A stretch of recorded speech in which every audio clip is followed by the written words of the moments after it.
will see her, right? Don't go there.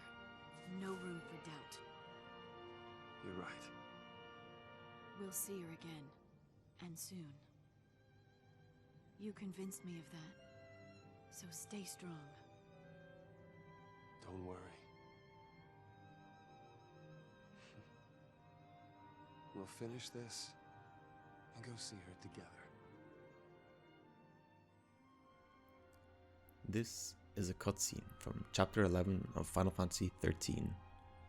However, it is also the opening to the My Hands trailer for the game, which was released outside of Japan. The first time I saw this trailer, I was blown away by the visually beautiful cutscenes, the exciting combat, and the dramatic dialogue overlaid with the song My Hands by Leona Lewis.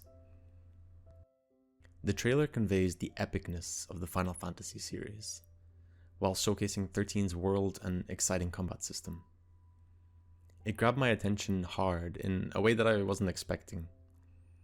I had been exposed very briefly to Final Fantasy as a kid, through seeing my uncles play 7 and 9, but it wasn't something I myself ever played or really paid much attention to.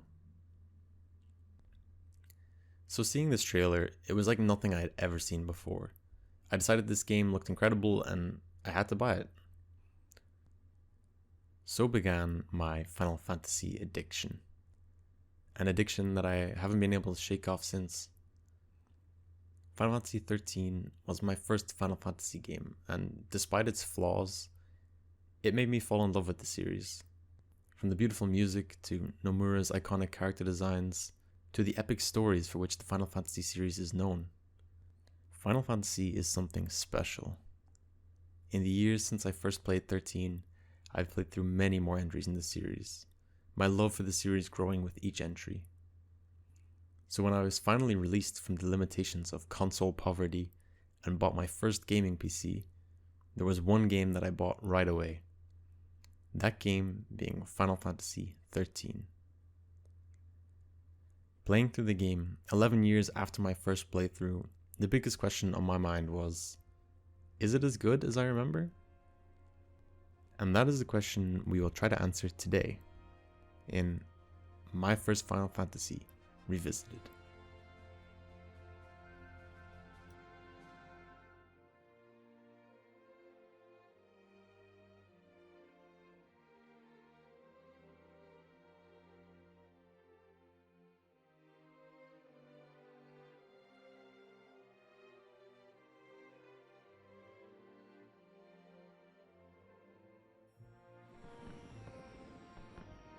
Gotta love these fireworks. They granted my wish. Your wish? Before I asked you to marry me, I wished that you would say yes.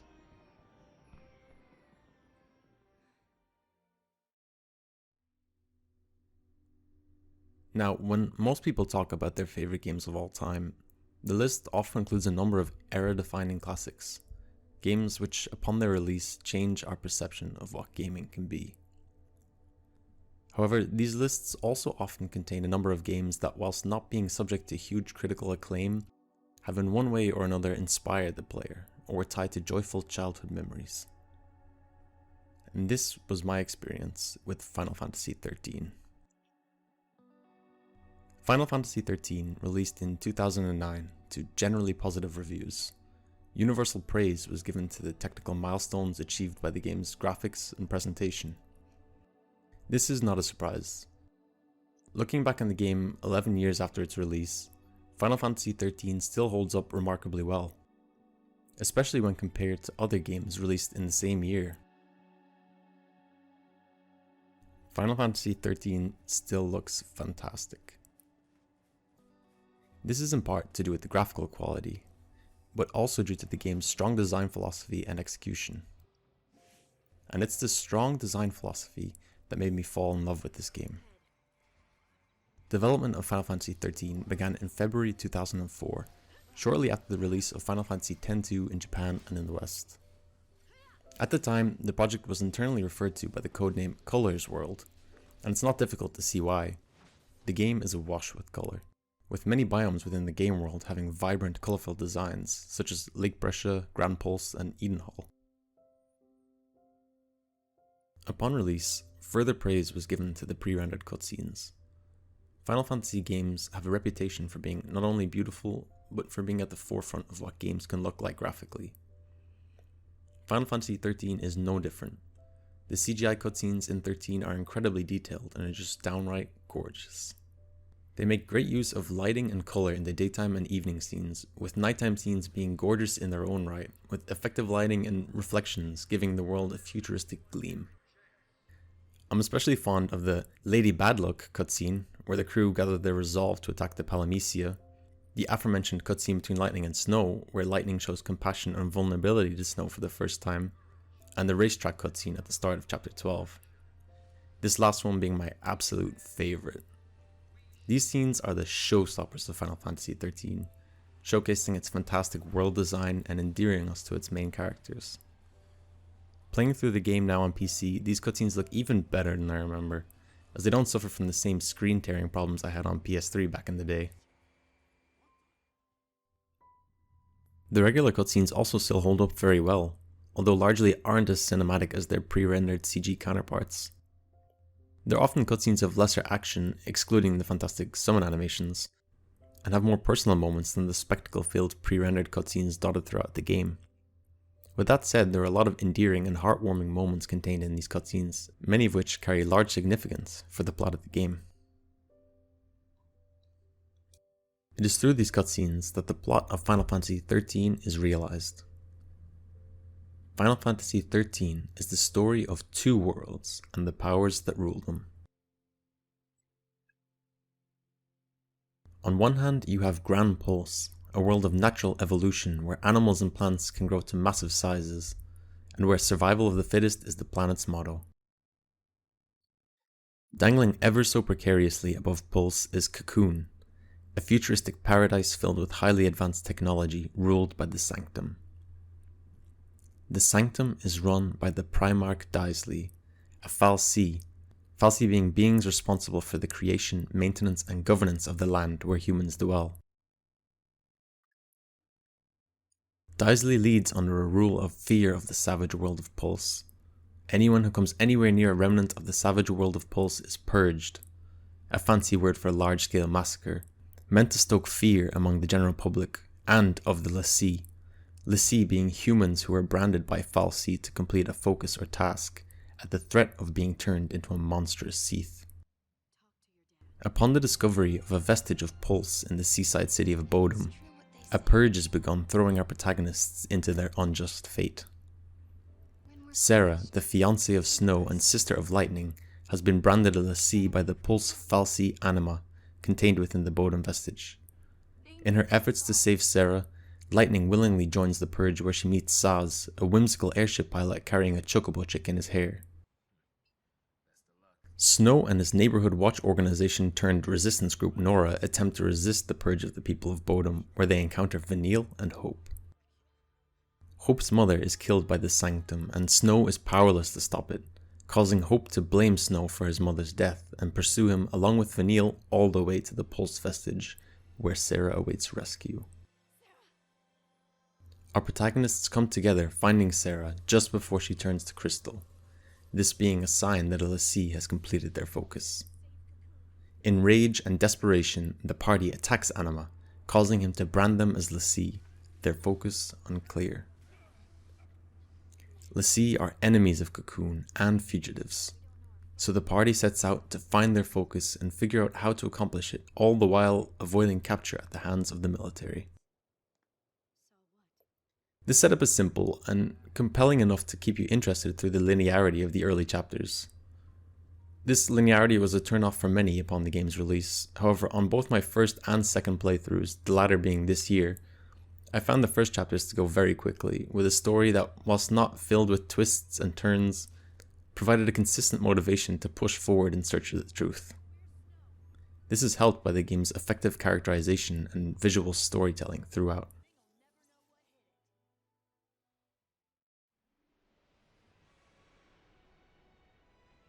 The intro to the game parallels heavily with Final Fantasy VII. The train, the greenish lighting of the hanging edge, it's very reminiscent of Midgar. Lightning looking up at the Pulse Vestige is in my mind also reminiscent of Cloud looking up at Shinra headquarters. The similarities between Lightning and Cloud Strife are pretty clear, especially with this line, which is almost certainly a Final Fantasy VII reference. I mean, you are Sanctum, aren't you? What are you doing trying to stop the Purge? Why don't you tell me that? I was a soldier. In our introductions to both Lightning and Sazh, we learn just who they are. It's pretty clear from our introduction to Lightning that she is a badass. We see Lightning performing acrobatics while taking down the train's guards and handling military weaponry with grace and ease. Her cold, fearless demeanor indicating that she is no stranger to combat situations. Sazh, on the other hand, is caring and fatherly, comforting a child who is cowering in a corner away from the action, and checking on his chocobo chick after the confrontation with the Manasvin war mech. So it comes as no surprise later when he mentions that he is a father. Sazh rounds up everyone on the train and leads them to Lightning, who he presumes will be able to keep them all safe, but is confused by her standoffish nature. Aren't you supposed to protect civilians, soldier?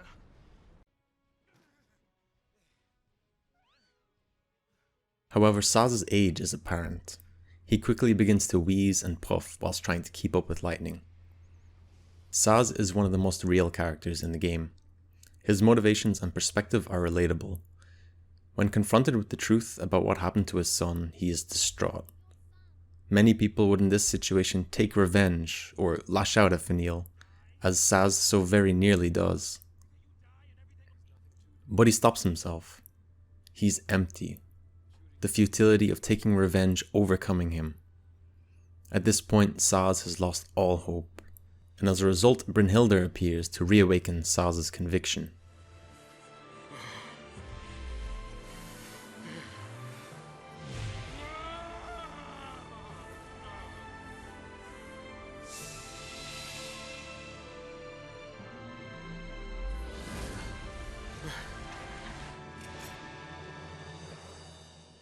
Do your worst, you freak! It's not over.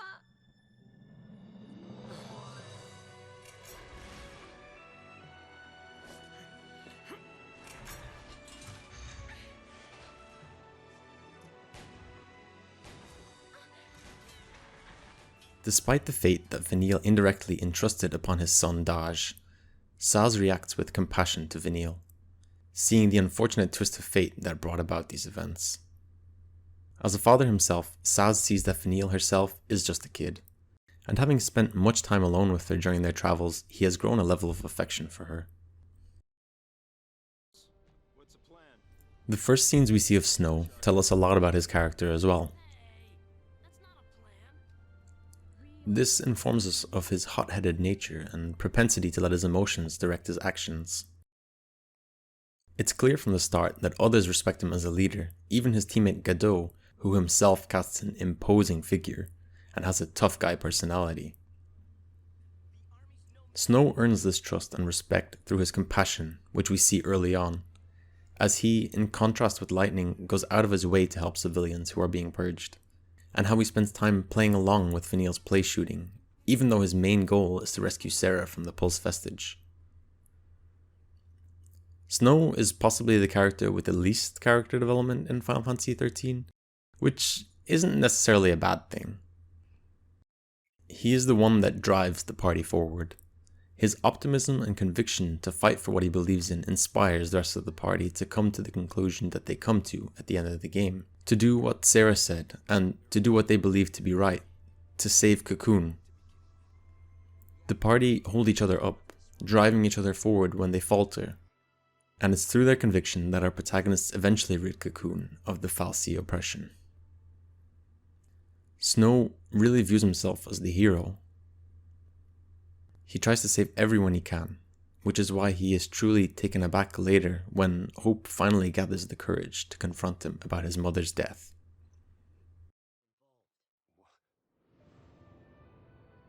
What happens when your actions end up ruining someone's life?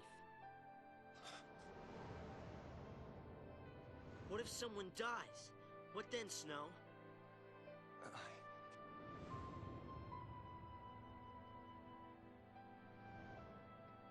How do you pay for what you've done? I can't! Alright? There is nothing that can make something like that right again. The first impression we get of Hope is of a scared young boy clinging to his mother. This can initially lead to him being a slightly annoying protagonist that is difficult to empathize with. However, his behavior is understandable given the circumstances. Hope, at such a young age, is taken from his home and shipped off to Grand Pulse, a place everyone in Cocoon is taught to fear. Pulse is a world that is seen as dangerous and is actively working to destroy Cocoon. We find out later on that Hope's father isn't around much because of his work. This makes Hope that much more dependent on his mother. So when she is taken from him, he wishes to lash out at the one person he views as responsible, that being Snow. However, being a young boy who has just lost his entire support system, he struggles for a long time to muster up the courage to confront Snow. In the first chapters, Hope is, to pardon the pun, hopeless. He's a young boy that has lost his support figure, thrust into a dangerous world where people are actively hunting him. But through spending time with Lightning, he learns to fight for himself, to stand up for himself. In the process, teaching Lightning compassion and helping her open up to Snow after being so closed off. It was too much. What happened to Sarah? All I could think about was, what could I have done? I hated myself for not trusting her. It hurt too much. I couldn't face it.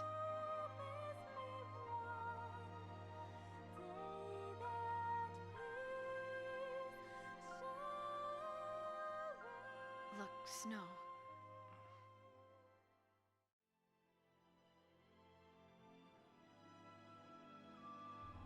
Vanille is similar to Hope in the sense that she comes off initially as annoying and childlike. Her dialogue is awkward and she often stops mid-sentence to stare off into the distance, much to the annoyance of her companions and to the player themselves. When I first played through the game, I was one of those who was consistently annoyed by Vanille's childlike demeanour and vague dialogue. However, playing through the game knowing what I know now, Vanille's motivations and mannerisms make a lot more sense.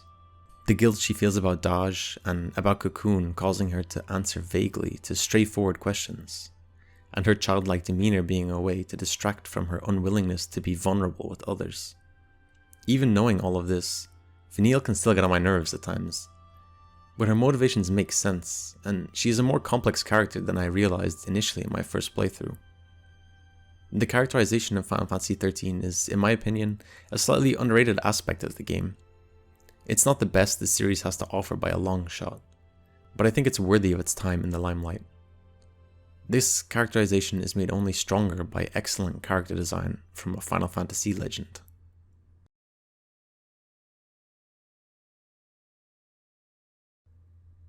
The character design in Final Fantasy XIII was spearheaded by Tetsuya Nomura, as in many of the previous games in the series, and once again he knocked it out of the park. Each of the main cast of characters has a distinctive design that tells us more about who they are. For example, Lightning has armoured shoulder pads alluding to her past as a member of the Guardian Corps. The yellow stripes a representation of her former rank as Sergeant. Lightning walks with a confident strut, confident in herself and her abilities. She runs in long generous strides, indicating her athletic prowess as an elite military officer. In contrast, Saz takes little hopping steps whilst running, a man who works as an airship pilot, a job which likely requires many hours of sitting and thus not built for athleticism. Snow's black bandana indicates his youthful and rebellious nature, not a man to listen to the orders of others as the name of his organization indicates. Nora, no obligations, rules, or authority. Both Fang and Vanille have a very tribal design. Both from Grand Pulse, where the natural world is king, their designs are that of people who live off the land and use raw materials for clothing, jewellery, and weapons. This is especially evident with Fang's robe-like clothing, Vanille's wand weapon which seems to be made of a white wood, and Vanille's fur pelt around her waist she uses to carry her weapon, her numerous bracelets, necklaces, and assortment of beads. There's a rawness and rudimentariness to their designs. According to the Final Fantasy Wiki, the designs were inspired by the traditional clothes of the Namibian Himba women. However, there's no source provided to support this point. Upon comparing images found on Google with artwork for the two, it doesn't seem too far-fetched. However, seeing as both characters have Australian accents, it's also possible that the designs were influenced by Aboriginal clothing. It's likely a mixture of traditional African and Aboriginal clothing styles and cultures that were used to give shape to these two characters. Both characters sharing an Australian accent indicates their shared heritage even before it's confirmed within the story. What's wrong? It's her.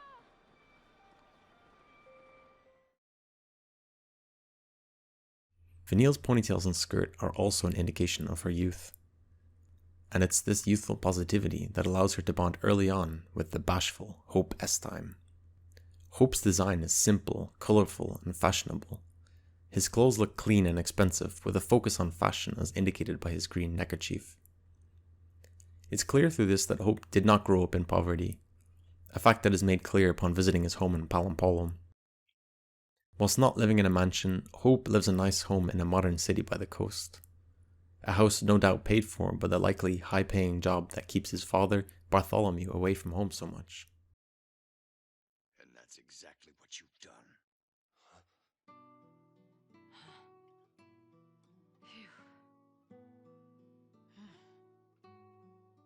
Face to face like this, it's hard to believe you're all dangerous fugitives.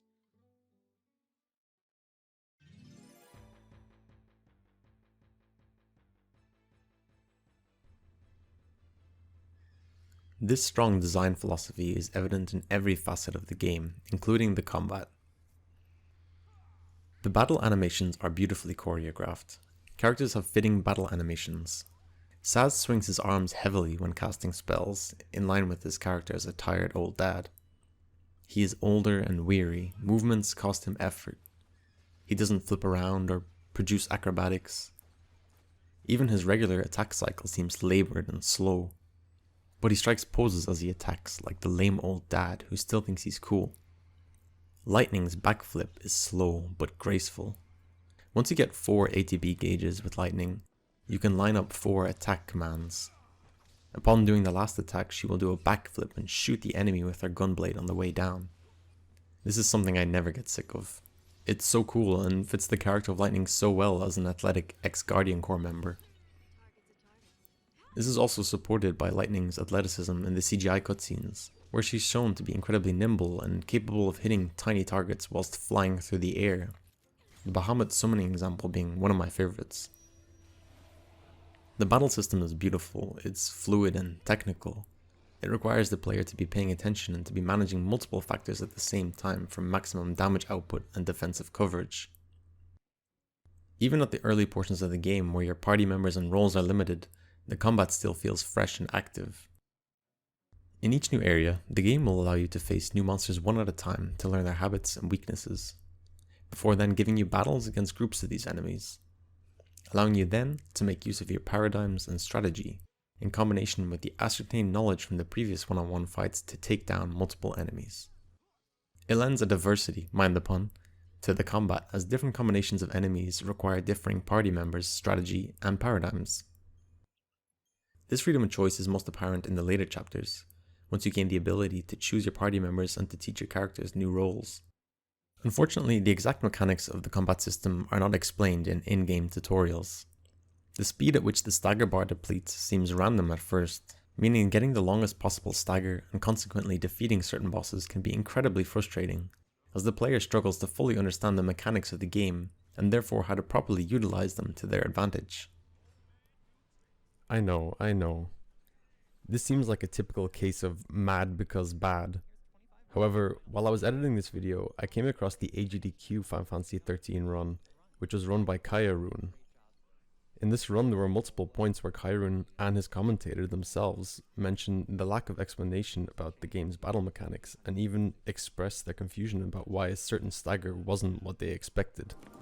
But this strat showcases a lot of the mechanics of the combat that a lot of people just don't know, like what the guy said, the targeting AI, the manip that I like purposely have my party target what I want them to target on the head face to make the foreheads die very now. So it was 2 casts of Cold Blood, and he went from 250% chain to 866% chain. Yeah, this actually looks bad. Yeah, that's a death. No, okay. Yeah, lucky. Looked like your chain duration was low. Yeah, for some reason, I don't know why. It might have been it's the fine. extra spells and thaumaturgy. Yeah. Then there's a formula that you can check to see how much damage Odin can do with his killings low. People often complain that Odin doesn't do as much damage as the other Eidolons, or that he's weak. That's just because the game doesn't actually explain this instant kill mechanic. So once we get both of these guys above around 270 chain, we can just... These comments coming from an experienced Final Fantasy XIII speedrunner made me feel a little less alone in my frustrations with the game's mechanics. However, with a comprehensive understanding of the battle system, its ins and outs, battles become more manageable and exploitable, each boss generally having at least one strategy that is highly effective against them.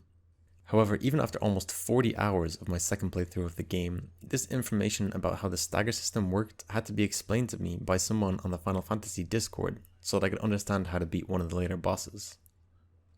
This leads to inevitable frustration as players come up against bosses that seem impossible to defeat and bang their head against an invisible wall with frustratingly inconsistent results. Now imagine for a moment, if you will, that I am not the mid-20s degenerate that I currently am, with hundreds of thousands of hours of video game experience, and a video game collection as numerous as the amount of belts Nomura put on Lulu. Imagine I'm the kid who has never played a JRPG before this game, and is getting destroyed by Barthandelus or Proudclad 2. In my second playthrough of this game, these bosses required a couple of attempts to beat. But in my first playthrough, I was stuck on Barthandelus 2 for weeks or months even. Without the correct strategy and understanding of the battle system, these fights were made disproportionately harder. Whilst the obvious counterpoint to this, to struggling with a boss in a Final Fantasy game, is to grind for a while and come back, in Final Fantasy XIII, it's not as straightforward as it seems. The leveling system in Final Fantasy XIII is simple enough. Each character starts off with 3 specific base roles. The options are Ravager, Commando, Saboteur, Synergist, Sentinel, and Medic. The characters progress down linear pathways within these roles, with little variance in the beginning chapters at least. One can opt to skip a certain node or ability if they don't deem it useful at that moment, but that's more of a short-term solution if you're having trouble with a certain boss and you just need to unlock a certain ability to carry out a different strategy. Outside of basic HP, strength, and magic leveling, characters' weapons and equipment can also be upgraded to increase the power of their effects. The leveling system is reminiscent of the sphere grid from Final Fantasy X. However, unlike the sphere grid, 13's Crystarium system is limited by story progression, with new sections of the Crystarium opening up upon completing certain chapters. Once you reach a certain part of the game, however, the Crystarium expands enough that you can teach characters new roles, however at a higher cost than usual, and secondary roles do not contain as many abilities nor go as deep as the character's base roles. Very often, extra roles are not of much use, except for 1 or 2 for specific characters so that you can use certain paradigm combinations for specific late game enemies. Progression locked leveling system makes it impossible to grind a lot in the early game, but it also encourages the player to move along with the story. This, in combination with the linearity of chapters 1 to 10, keeps the game moving at a fast pace in early chapters. The game seems kind of in a rush to get you to Grand Pulse, where it opens up and adds a lot of flexibility in playstyle. On one hand, this is kinda good. It keeps the player invested in the plot points and allows them to experience many different areas and see more of the worlds of Cocoon and Pulse. However, it keeps the player from truly getting to explore these unique and often visually intriguing areas, which is a pity. I'd love to have spent more time in the gorgeous Crystal Lake Brescia, in the vibrant green of Sunleth Waterscape, in the technological nightmare factory of the Gapra Whitewood, and most of all, the home of the Pompa Sancta parade, Nautilus. The cutscene we see of Saz and Vanille enjoying the performance at Nautilus is gorgeous, and one of the best cutscenes in the game, in terms of world building. However, we see very little of Nautilus in-game, which is a huge disappointment. Because from a design perspective, it's a really cool city, and I would have loved to have some time away from the main plot just to explore these areas. There was an opportunity here to add in some mini-games akin to the Golden Saucer from Final Fantasy VII. However, all we are left with is a bitter taste in our mouths from the idea of what could have been. A strong element of Final Fantasy XIII's design is its enemy designs, which are fantastic. You have military units, Sanctum Elite units, and soldiers. These come in a variety of styles, with general gun-wielding soldiers and soldiers with melee weapons being most common in the early sections of the game. Later on, there are increased variations with bazookas or the Sanctum Inquisitrix, who are skilled in melee combat and cast a series of buffs on themselves, making them increasingly difficult to defeat in large numbers. On their own, these soldiers are generally very par for the course and easily defeatable. But when different styles of infantry are combined, it can make for a very frustrating and tactical fight, which maybe requires a specific paradigm to be able to make quick work of. Whilst these units vary in design, they all carry a very similar design philosophy. Their uniforms and armors vary according to their role, but it's immediately apparent that they belong to the same military organizations. The Behemoth enemy type is a classic late game Final Fantasy enemy, but is beautifully adapted to the Final Fantasy XIII battle system. In Final Fantasy XIII, many Behemoth enemies, once they reach about half health, will stand up on their hind legs and take a sword-like weapon from their back, sometimes gaining all their health back or a large array of buffs whilst upping their damage output. This means that the safest way to dispatch a Behemoth is to stagger them before they reach half health, and then launch them into the air with one of your commandos, keeping them there until they're dead. Otherwise, they'll transform into their bipedal form and wreak havoc on your team. This makes them especially tricky when attacking in pairs like just outside of Edenhall, a fight that I foolishly attempted and failed hard at. Playing through the game, you'll notice certain enemies seemingly native to Pulse are operating under the command of military forces. What you realize upon entering the Gapra Whitewood, however, is that the military are taking beasts from Pulse and recreating them with technological advancements, fierce beasts who can be made to do the bidding of the Foul Sea. Whilst probably inefficient, it is a cool concept and reinforces the idea of Pulse being home to truly monstrous beasts, which is an idea that is absolutely confirmed upon beginning Chapter 11. Upon Grand Pulse, flora and fauna grow to enormous sizes, unchecked by mankind's technological advancements. Upon first arriving on Grand Pulse in my first playthrough, I was blown away by the size of the first Audemars tortoise I saw. It was so much bigger than any other enemy I had faced outside of bosses, its size truly dwarfing that of the other feral beasts wandering the Archelite steppe. This wonder being blown out of the water once I turned around and saw my first Adamantoise. Although not unique to Final Fantasy XIII, the way Adamantoise are showcased in Final Fantasy XIII was one of the standout memories from my first playthrough of the game, and it still blew me away 11 years later. A cool detail and piece of world building for these creatures are the chains and saddle you can make out on the back of an Adamantoise or Adamantortoise, indicating they had in the past been domesticated by a local tribe. It's a nice piece of visual world building and makes you wonder what kind of tribe could have been able to domesticate such incredibly intimidating beasts. Of course, no talk of design in Final Fantasy games would ever be complete without mentioning the game's soundtrack. The soundtrack for Final Fantasy XIII, whilst not rivaling the best the series has to offer, is an excellent soundtrack in its own right, with a number of tracks standing out above the rest. The main track of The Promise being one of those standout pieces. Starting with an uplifting, hopeful piano melody, The Promise embodies that major theme of the game, hope. There's also the somber and equally beautiful Promised Eternity, a song that perfectly captures the beauty and emotion of the Final Fantasy series, without neglecting its epic nature. This soundtrack, albeit not composed by the legendary Nobuo Uematsu, knows exactly what makes a great Final Fantasy soundtrack. The melodies and instrumentation are often upbeat and more electronic, fitting with the futuristic and otherworldly design of Final Fantasy XIII, without losing the heart of what makes a Final Fantasy OST. However, as good as the soundtrack is, even the best pieces from Final Fantasy XIII never truly ascend to the pantheon of Final Fantasy classics, where tracks like To Zanarkand and Aerith's theme reside, as the moments in which they are used lack the true emotional impact of Eunice and Tidus's goodbye or Aerith's death. To me, Final Fantasy XIII does not have any moments that reach into your chest and rip your heart out in quite the same way as these two iconic moments do. However, I feel that the music itself was up to the task of being the soundtrack to an iconic Final Fantasy.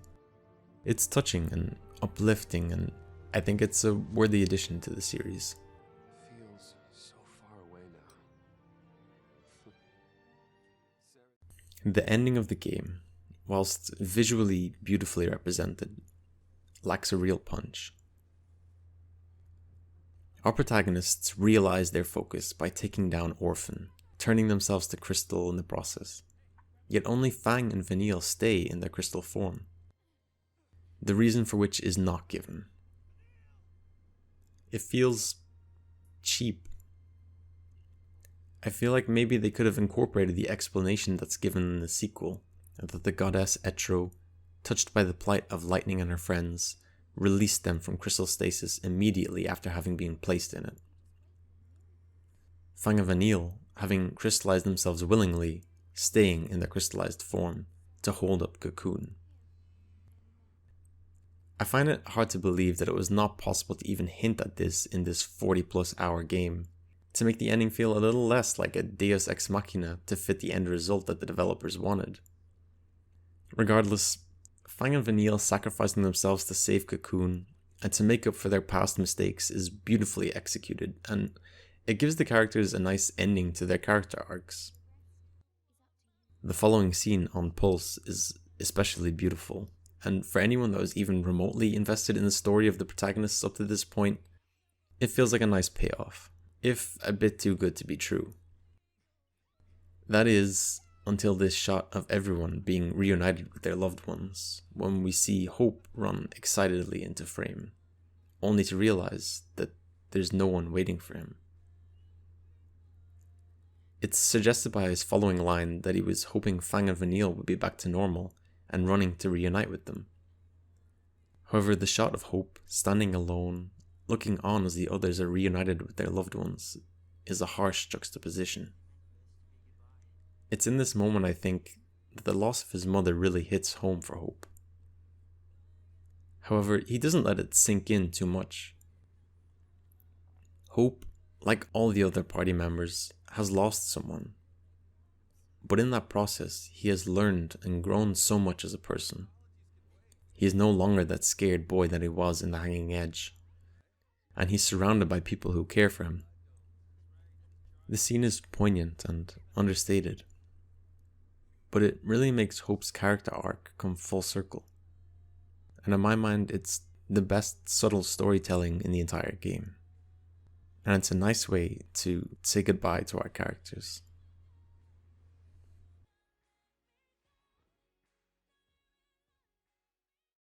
In a July 2011 interview with Gamasutra, Final Fantasy XIII producer Yoshinori Kitase and director Motomu Toriyama stated that the biggest complaints about Final Fantasy XIII were that it was too linear and that there was not enough interaction between the player and the world, which they described as a lack of towns and minigames compared to previous Final Fantasy games.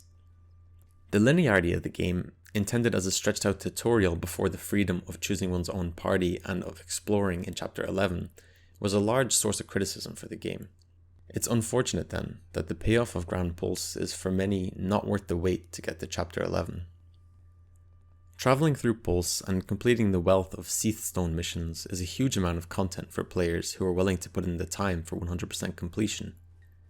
But for players who are not so inclined, once the initial wonder of arriving in the Arclight Steppe has worn off, the payoff of freedom on Pulse can largely not be worth the linearity of the first 10 chapters. The lack of towns is, to me, a very legitimate complaint. It means the game doesn't allow the player to interact with the world and its people enough, This is the main difference, I think, between Final Fantasy XIII and, say, Final Fantasy X, which had a similar level of linearity. Towns have been a staple of Final Fantasy and JRPGs in general for decades. Pokemon is just the same, allowing the player to talk to locals in each area to learn more about the world and its legends, and to get an image of how the regular people live. It's what endears the player to the world and its people. It's what makes the protagonist's struggles feel worth it. The party in Final Fantasy XIII are fighting against their own damnation to save Cocoon, a people who shun them. Unfortunately, we never get to directly interact with the people of Cocoon, except for the scene in Palampolum where Hope and Snow are shunned. So why would our protagonists fight for these people? For example, in Final Fantasy VII, the player gets to speak to many people in Midgar and learn about life there. They get to soak in the atmosphere at Wall Market. They hear the struggles and difficulties of life in the slums. This kind of world building is unfortunately absent in Final Fantasy XIII. That's why when the player reaches Eden in chapter 12 and hears the citizens' horror about being invaded by monsters from Pulse, it's hard for us as players to empathize. The connection between the player and the world is absent. It's unfortunate because for every beautiful environmental design of Final Fantasy XIII, there could be a whole new culture or way of life being communicated to the player. A way of endearing them to the people they are trying to protect. However, the beautiful world of Final Fantasy XIII is more meant as something to pass through and admire than as something to ever immerse oneself into. One of my biggest frustrations with the game's story is the way Snow's resistance group Nora is utilized in the plot of Final Fantasy XIII. Nora has a central role in the novella A Dreaming Cocoon Falls into the Dawn that tells what happened to them between the time they were last seen in the Hanging Edge and when the party meets them in Eden in the 12th chapter of Final Fantasy XIII. This was one of the moments in the story that seemed shoehorned in at the end. We were introduced to these three characters at the beginning, each with a distinct personality, unique character panels, unique battle animations and idle stances, and with a clear long-term relation to one of the main characters of the game. Yet, they disappear after Chapter 2 and are not seen again until the attack on Eden in Chapter 12. There's no explanation given within the game itself for this, which was pretty disappointing, given as I would have loved to have learned more about these characters and had more interactions with them. In contrast to this, the story of Cid Raines is actually quite well written. He is by far my favourite side character in the game, and I can't help but feel like having a few more side characters like Raines could have made a big difference to the overall quality of the game's story. The actual plotline for Final Fantasy XIII is straightforward enough, but a lot of necessary information is told to the player through datalogs, sequels, and real-life books. This is an issue that will be familiar to anyone who played Final Fantasy XV. Half of that game's story being locked behind movies and TV shows you were supposed to watch before even playing the game, with DLC post-release to fill in the unexplained gaps in the game itself. For a game series with such passionate fans like Final Fantasy, many of whom know every detail about the deep stories and systems of these 40+ hour games, it is frustrating to say the least. I appreciate that the worlds that Square are creating are vast in scope, but it leaves more casual Final Fantasy fans a bit in the dust. Many people don't have time to sink into 2 sequels and extracurricular novels just to be able to understand why Nora suddenly appear in Chapter 12, or why everyone except Vanille and Fang returned to normal after completing their focus. It comes across, again, as a Deus Ex Machina plot device, and although the outcome of the ending is fitting for the character arcs of our protagonists, the way we get there just feels like bad or rushed writing.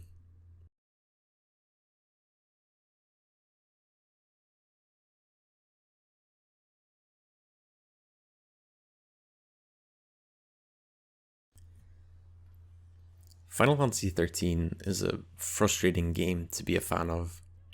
It does so many things so well. Things that made me fall in love with the series, one full of quirks, beautiful music and dramatic storytelling, and one that is extremely close to my heart. However, it has frustrating negatives that hold it back from being the incredible game that it had the potential to be. Since my first playthrough of Final Fantasy XIII in 2010, I've played through 6, 7, 8, 9, 10, 13-2, and 15. In that time, I've almost doubled my age. I've played games with incredible storylines. I've read books that challenged my view of art and humanity. I've grown from an incapable adolescent to a slightly less incapable adult, and had the life experience that comes with that process. With all of this in mind, looking back on Final Fantasy XIII all these years later, it would be facetious of me to say that the game lives up to the memory that I had in my head from 11 years ago. Knowing what I know now, the shortcomings of the game are starker in my vision than they would have been to an innocent adolescent Thafir. But I still love it. For what it did, for what it inspired in me. Final Fantasy XIII made me realize that video games could be art.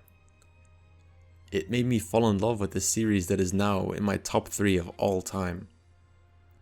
The artistic and world design of Final Fantasy XIII inspire me every day.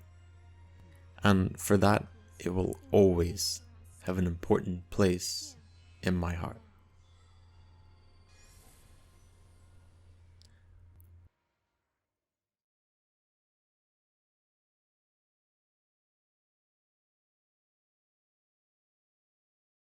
If you watched to the end of this video, thank you so much for listening to my incoherent ramblings about a game that came out over a decade ago. Before I leave you, I'd like to give a shout out to the Final Fantasy Discord, and especially Niji Bashira, I hope I'm saying that right, for answering all my questions and making my footage recording process a hell of a lot easier. I'd also like to shout out my good friend Llandslide, who made this wonderful commission for my channel. Land is not only a swell guy with immaculate taste, he's also incredibly easy to work with, and I'm super happy with the result. Be sure to check him out here on Instagram or Twitter, links in the description below. I'd also like to give a shout out to Kayarune and the AGDQ team for running Final Fantasy XIII this year. It was a really great run, and it was so nice to see the outpouring of love for 13 from the community. If you're interested in watching the run, I'll put a link in the description below. That's all from me today. If you want to talk about Final Fantasy XIII, hit me up on Twitter at TheFierceCK. Until then, take care and be safe.